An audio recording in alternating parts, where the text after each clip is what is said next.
Matin d'hiver. Hiver tiède et ensoleillé du Mexique, au pied des volcans.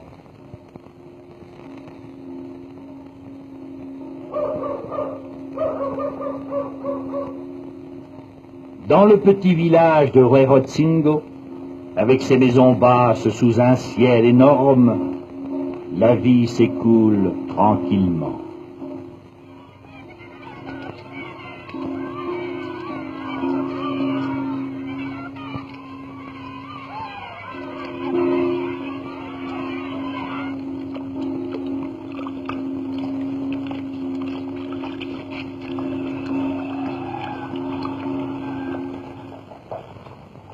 Le paysan Isidro Mendes travaille dans sa pommeraie, l'une des 100 qui entourent le village.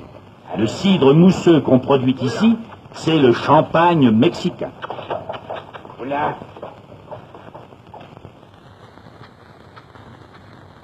Felipe Morales est un artisan. Toute l'année, il mène une vie paisible. Mais le jour du carnaval, c'est lui qui joue le rôle principal, personnifiant l'audacieux bandit Lorenzo. Et voici Pedro Delgado, le coiffeur, qui à ses moments de loisir sculpte les masques de bois pour le carnaval. Des Français, des Zouaves, des Turcos, des francs-tireurs indiens, des Apaches. C'est l'aube du Mardi Gras. Chez les Mendes, on est en train de s'habiller. Isidro aide sa fille à se déguiser en Apache, souvenir d'une tribu précolombienne. Un autre paysan s'habille en capitaine des guerriers de Puebla.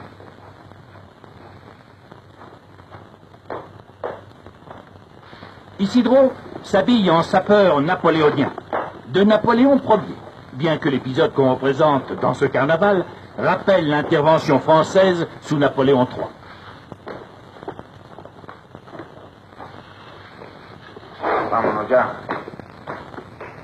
Et 90 ans après son passage par cette vallée entre Puebla et Mexico.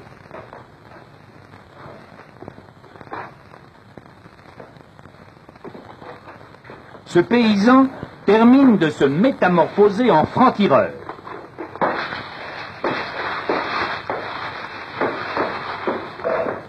Le carnaval va commencer.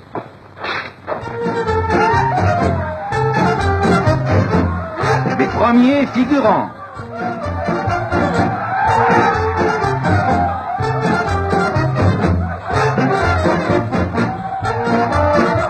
Que font ici ces indigènes du cœur de l'Afrique? Mystère, mystère noir.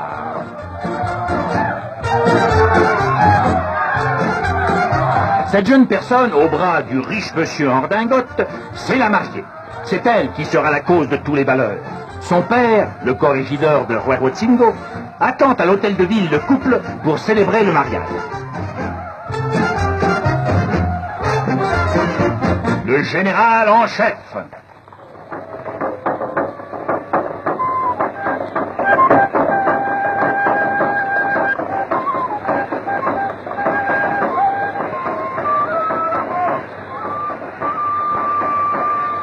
Les Apaches marchent au rythme du tambour préhispanique.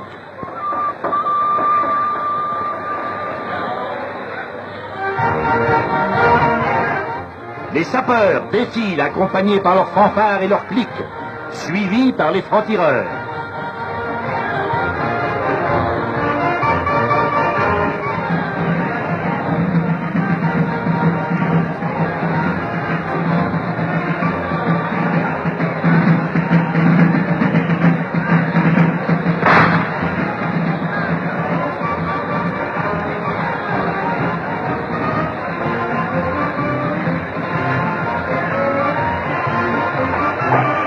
Les Zouaves et leur général.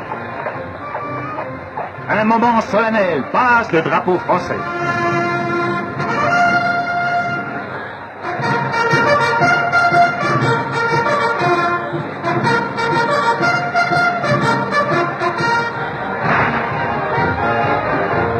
Les barbes des envahisseurs rappellent celles de l'empereur Maximilien.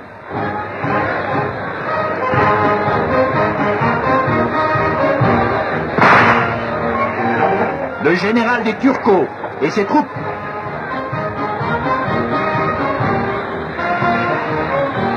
Suivant le drapeau mexicain, viennent les Indiens de Puebla.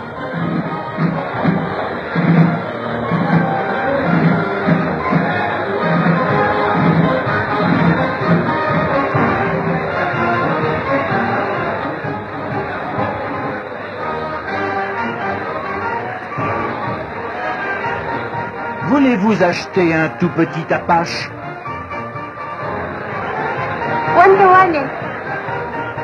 Le drame se prépare. La fiancée confie une lettre au messager du bandit Lorenzo, qui court la remettre à son patron.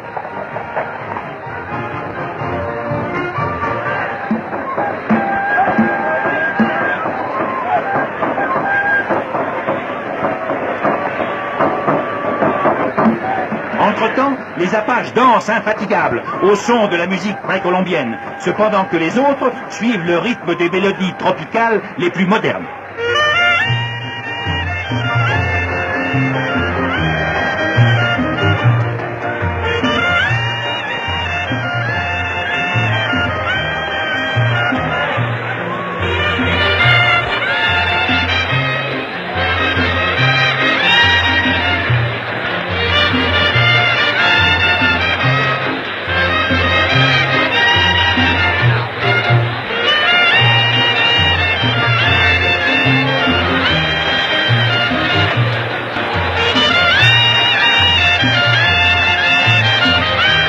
Du dos de ces francs-tireurs pendent les plus étranges objets, de petits zouaves et des écureuils empaillés.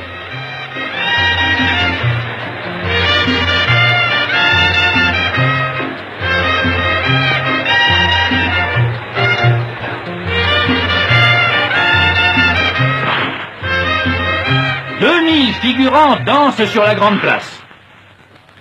Le peintre en bâtiment, Felipe Morales, se prépare à jouer le rôle du bandit Lorenzo.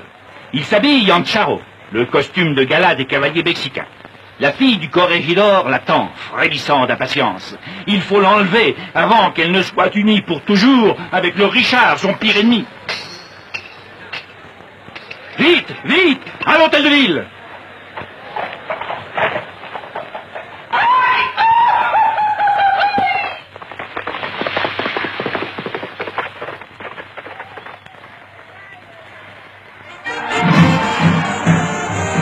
Les zouaves pointent sur l'ennemi leurs terribles canons de bois. Toujours en dansant, tout le monde se prépare pour la grande bataille. On va tirer à blanc 150 000 coups de fusil.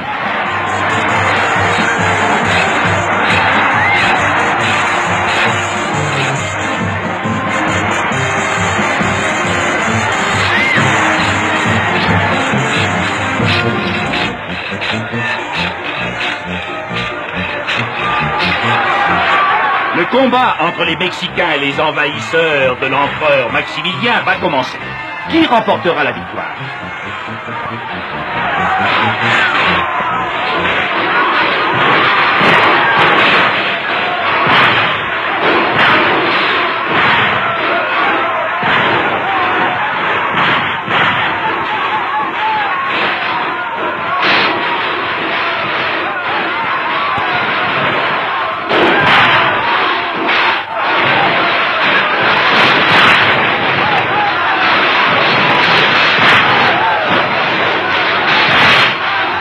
Lorenzo profite du tintamarre et de la confusion.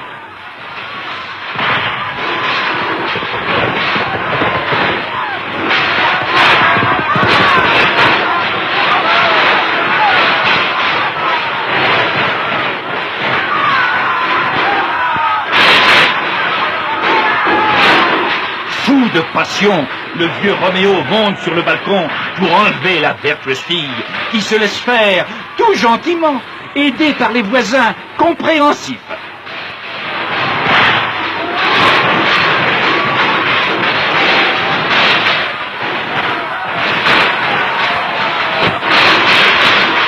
La bataille internationale est interrompue par ce drame d'amour.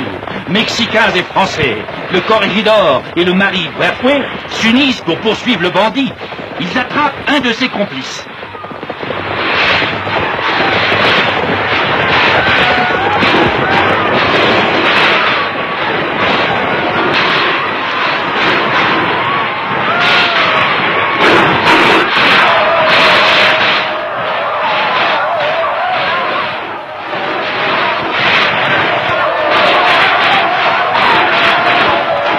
Le grand inquisiteur le condamne à être pendu sur le champ. La mariée est rendue à son promis, Lorenzo s'enfuit vers la montagne et sa maison est brûlée en présence du général en chef. Maintenant, la bataille peut reprendre. Elle se terminera par le triomphe des Mexicains sur les Zouaves.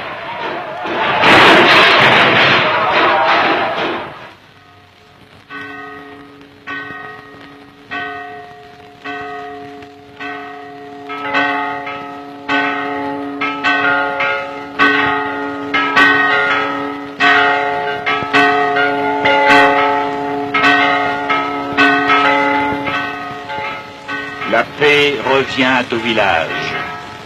Que seulement le carnaval fera tressaillir de nouveau l'année prochaine et toutes les années à venir.